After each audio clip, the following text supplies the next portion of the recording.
It is 11:47 on a quiet night because apparently that is when souls do their best negotiating. Our subject stands at her window, looking up at a sky full of stars, and she says the words every human has said at least once. If I'm supposed to take this leap, just give me a sign. Anything. A feather. A song. A billboard. I am listening. She is not listening. But we'll get to that. Tonight, on Souls Explained, a documentary about what happens after you ask. Because here's the thing nobody warns you about. The universe took her request very seriously. It answered immediately. It answered repeatedly. It answered in bold, in capital letters, and eventually in traffic signage. And she filed every single answer under weird coincidence.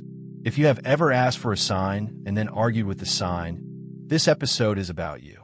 If you have ever said, I just wish the universe would tell me what to do, while ignoring the feeling in your chest that has been telling you what to do since March, stay right here. The universe has been texting you. Tonight, we find out why you keep leaving it on read. The next morning, our subject walks to the bus stop, eyes on her phone, as is tradition.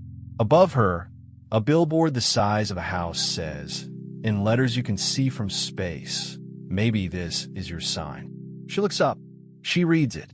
She says, and this is a direct quote, weird coincidence. The universe pauses. The universe regroups. Her podcast app shuffles to an episode called Take the Leap. Weird coincidence.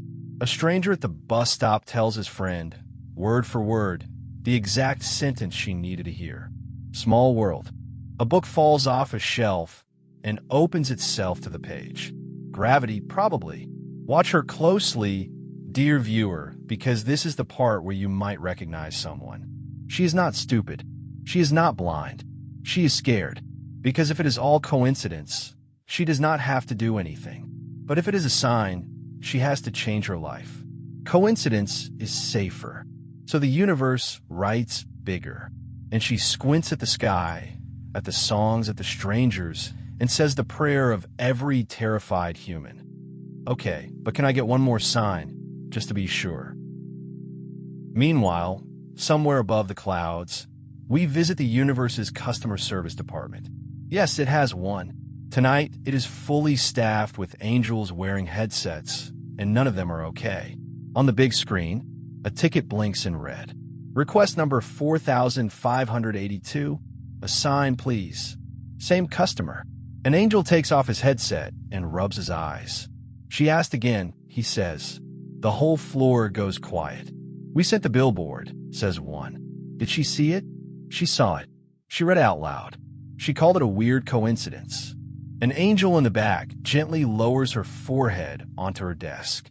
Sir, we have sent feathers, songs, 3 podcast episodes, and a golden retriever that sat on her foot for 20 minutes. What does she write down? She wrote, dogs are friendly here. Fine, says the supervisor. Escalate. Send the numbers. The whole floor cheers. Somebody rings a little bell. This is what hope looks like in middle management. And this, dear viewer, is why repeating numbers exist. It is not magic math. It is a wake-up call from a department that has tried literally everything else. It is the universe switching to all caps. And so the numbers arrive. She checks the oven clock, 11:11. How funny. The lunch receipt comes to exactly 11:11. The parking spot next to hers is number 1111. She shrugs and keeps walking. But here is the scene this documentary actually wants you to see. Months ago, a job offer. Good salary, good title, everything correct on paper.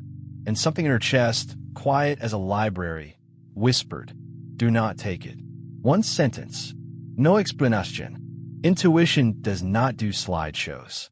So her mind, who is loud and impatient and has never once whispered in its life, opened a spreadsheet. Pros and cons. The salary cell was highlighted. The whisper was not in the spreadsheet because whispers never are. The spreadsheet won. The job turned out to be, and we quote the exit interview of her soul, exactly what the whisper said it would be. This is the truth about guidance. Intuition is quiet and patient. The mind is loud and impatient. We ask for direction, and when it arrives, we negotiate with it. The signs were never mystical fireworks, dear viewer.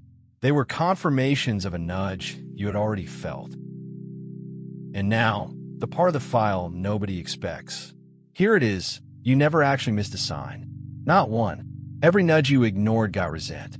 Every whisper you overruled came back wearing a different code. A song, a stranger, a sentence in a book that stopped your breath. The universe has infinite patience, and your soul keeps receipts. Nothing meant for you gave up on you. It just rescheduled. And look back at your life for a moment. Really look, not with the eyes that graded every ending as a failure. With the eyes you have now. The closed doors you cried in front of. The job you did not get. The person who left. The plan that collapsed. Every single one of them was a redirection, and you can only see it from here. From up here, the whole path is visible, every detour drawn in gold. And it is not the straight line you asked for. It is better. It is yours. Only your wrong turns could have drawn it, and it led you exactly here to this screen, to this sentence still on time. You were never lost. You were being rerouted by something with a longer map. Which brings us to the part of the documentary where someone finally walks on screen to help. You know him by now. Dreadlocks, calm face, the energy of a man who has never once argued with a billboard. Good evening, he says. You do not need a 10th sign. You need a way to hear the first one.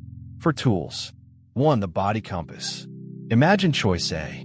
Now notice your body. Chest open, breath easy. That is expansion. That is a yes. Now imagine choice B. Shoulders up, jaw tight. That is contraction.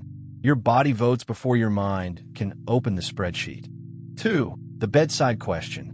Write your question on paper before you sleep. Then listen to your very first thought in the morning before the noise logs in. That thought is usually the whisper. 3. The 48-hour rule. A real nudge comes back. Calm. Same message. 2 days later. A fear spike fades. Wait 48 hours and see which one you have. And 4. The big one. Stop asking for the 10th sign and act on the first. The universe is not a vending machine you shake until certainty falls out. It is a conversation. Answer it. Back at the window, one more night. Our subject writes her question down, sleeps, and wakes up with one quiet thought lying on top of all the others. This time, she does not open a spreadsheet. This time she says okay. Just okay. That is the whole ceremony. And watch what happens. The door she had been staring at for a year turns out to be unlocked. It always was. She walks through it, and the light on the other side is the exact color of every 1111 she ever shrugged at. So no, the universe is not ignoring you. You're just a very hard person to reach when your read receipts are off. The signs will keep coming because that is the policy of the department. But you could save the angels a lot of paperwork by answering the first one. If you are ready to stop negotiating with your own knowing, that is the work we do at Shinzo Holistic Coaching. Coaching for empaths, sensitive souls, and seekers who want to uncover their purpose and walk their path with trust. From head to heart, the link is below. And send this to the friend who saw 1111 today and screenshotted it. Ticket closed. Hey, this is Chenzo. If this touches something in you, like this video and subscribe and share it with somebody who needs it. And if you want real help on your path, come to ChenzoHolisticCoaching.com. The link is below. With love.